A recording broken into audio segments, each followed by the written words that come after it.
세계 최초 비행에 성공한 라이트 형제, 무성영화 시대의 코미디계의 황금 콤비였던 로럴과 하디, 서부 개척 시대의 전설적인 총잡이 빌리 키드, 2차 대전을 승리로 이끈 영국 총리인 윈스턴 처칠, 영화 역사상 가장 중요한 캐릭터인 찰리 채플린, 미국의 30대 대통령이 된 젊은 시절의 켈빈 쿨리지, 그리고 디즈니 애니메이션 토이스토리2에 등장하는 캐릭터 미스터 포테이토까지. 이처럼 다양한 직업을 가진 이들의 공통점은 볼러햇의 애호가들이라는 점입니다. 우리말로는 중산모라고 하는 모자죠. 가운데가 산처럼 봉긋 솟았다 해서 이런 이름이 붙었습니다. 요즘에도 많이 쓰는 페도라, 즉 가운데가 살짝 꺼진 중절모하고는 좀 다르죠. 암튼 이 인물들의 또 하나의 공통점은 백인 남자들이라는 것입니다. 이 볼러햇은 19세기 말부터 20세기 초까지 노동자들은 물론 은행원들과 정부 관리까지 백인 남자라면 누구나 즐겨 쓰던 모자였습니다. 이 시기 반짝 인기 후 백인 사회에서 사라졌던 이 모자는 지금 엉뚱한 곳에서 엉뚱한 사람에 의해 여전히 사용되고 있습니다. 중남미, 특히 볼리비아와 페루 원주민들 여성들의 머리 위에서 말입니다. 뚱뚱한 몸매에 흘러내릴 듯 간신히 머리에 매달려 있는 이 작은 모자, 그래서 어딘가 심히 언밸런스하게 보이는 이 여인들의 모습은 오늘날 중남미를 상징하는 아이콘입니다. 그럼 이 백인의 모자가 어떻게 해서 원주민 여성들의 패션 아이템이 된 것일까요? 그리고 어떤 의미가 있는 걸까요? 볼러 모자는 1849년 영국의 귀족인 에드워드 코크의 주문에서 비롯되었습니다. 코크는 큰 수렵장을 가진 거부였습니다. 그는 산림관리원들을 위해 나무에 머리를 부딪혀도 안전한 튼튼한 모자가 필요했습니다. 나뭇가지에 걸려 모자가 잘 벗겨지지도 않아야 했죠. 런던의 모자 장인인 볼러 형제가 이 주문대로 동물성 지방을 굳혀 모자를 단단하게 만들었습니다. 그리고 나뭇가지에 잘 걸리지 않도록 챙을 작게 했죠. 그래서 모자 이름이 제작자를 따 볼러햇이 되었습니다. 당시로선 혁신적인 기술로 만든 볼러햇에 에드워드 코크는 대만족했습니다. 이에 용기를 얻은 볼러 형제는 이 모자의 대중화에 나섰습니다. 그들의 기대대로 볼러햇은 우선 노동자 계층에서 큰 인기를 얻었습니다. 무엇보다 챙이 작아 바람에 날아갈 염려가 적었기 때문에 철도 노동자들에게 특히 인기였습니다. 얼마 후 이 모자는 대서양을 건너 미국에도 전해졌습니다. 처음엔 주로 유명 경마대에서 기수들이 쓰는 안전모로 사용되었죠. 그러자 서부 시대의 총잡이들과 보안관들도 앞다퉈 볼러햇을 쓰기 시작했습니다. 존 웨인이나 클린트 이스트우드가 나오는 서부국을 보면 많은 총잡이가 챙이 넓은 카우보이 모자를 씁니다. 하지만 이는 영화적인 설정일 뿐이죠. 챙 넓은 큰 모자는 말을 달릴 때 바람에 날아가기 쉽습니다. 특히 권총 결투를 앞두고 바람에 펄럭이는 카우보이 모자는 치명적일 수도 있습니다. 무엇보다 서부 개척 시대의 카우보이들은 총싸움보단 말 타고 달리다 떨어져 죽는 수가 훨씬 많았습니다.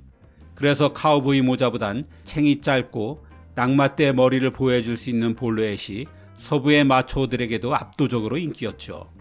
미국에서 볼러햇이 서부에서 승리한 모자라는 별칭으로 불리는 것도 이 때문입니다.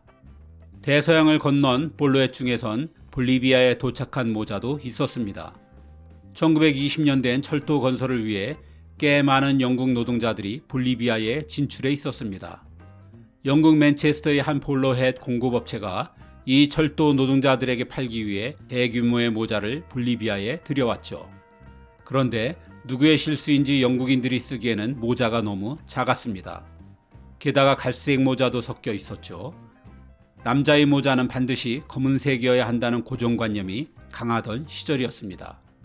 손해를 줄이기 위해 수입업자는 영국인보다 머리가 작은 볼리비아 남자들에게 절반값의 모자를 내놨습니다. 하지만 이 낯선 모자를 거들떠보는 사람은 아무도 없었죠. 그 다음엔 어린이를 겨냥했지만 역시 실패했습니다. 이제 남은 건 볼리비아 여성뿐이었습니다. 그리고 이야기를 지어내기 시작했죠. 우선 볼러햇을 남성용이 아닌 여성용으로 둔갑시켰습니다. 현재 영국에서 가장 인기 있는 모자로 패션을 아는 여성이라면 누구나 하나쯤은 가지고 있는 필수템이라고 사기를 쳤죠. 여기에 영악하게도 이 모자를 쓰면 아이를 잘 낳게 된다는 엉뚱한 설도 퍼뜨렸습니다. 볼리비아에서 중시하는 다산 문화를 악용한 것이죠. 조금 어이없긴 하나 이 마케팅이 통하면서 볼리비아 여성들 사이에 볼로햇을 쓰는 패션 바람이 불기 시작했습니다. 그리고 점차 볼리비아를 넘어 페루 등 남미 여러 곳으로 퍼져나갔죠. 볼리비아에선 특히 토착민인 아이마라족과 케추아족 여성들에게 볼로햇이 큰 인기였습니다. 이들은 화려한 치마를 겹쳐 입어 엉덩이를 최대한 넓게 보이게 했습니다. 엉덩이가 커야 아이를 잘 낳는다는 다산 문화 때문이죠. 그리고 쇼를 걸친 다음 두툼하게 따은 머리 위에 작은 볼로햇을 앉혔습니다. 치마나 숄 같은 전통 의상은 문제가 없지만 그 위에 얹어진 모자가 생경해서 처음엔 볼리비아 사회에서 큰 거부감이 있었습니다. 이 모자를 쓴 여성들은 한동안 공공건물 출입이나 택시 승차를 거부당하기도 했죠. 하지만 얼마 후 볼로햇은 남미 여성을 상징하는 문화 코드로 완전히 자리 잡았습니다. 사실 볼로햇은 머리보다 작고 챙도 짧아서 실용성과는 거리가 멉니다. 그럼에도 남미에서 볼로햇은 패션을 완성시켜주는 필수적인 패션 아이템이죠. 오늘날 볼로햇은 전통 의상은 물론 드레스나 비즈니스 같은 현대 복장에서도 함께 착용합니다. 초기에 검정과 회색 일변도에서 갈색과 흰색 등으로 색상도 다채로워졌고 모자 형태도 조금씩 다양해지고 있죠. 예전과 변한 것이 없다면 모자의 위치에 따라 결혼 유무를 드러낸다는 것입니다. 모자를 머리 위에 똑바로 쓰면 결혼했다는 뜻이고 옆으로 비스듬히 쓰면 미혼이나 과부 등 독신임을 나타내죠.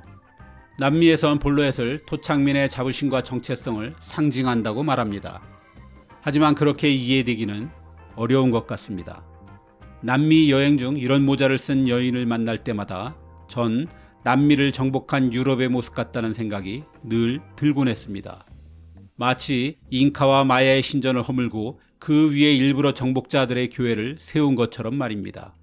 그래서 남미 여성들의 머리에 얹힌 이 자그마한 모자는 약간 코믹하면서도 한편으론 남미의 슬픈 역사를 나타내는 상징물처럼 보였습니다.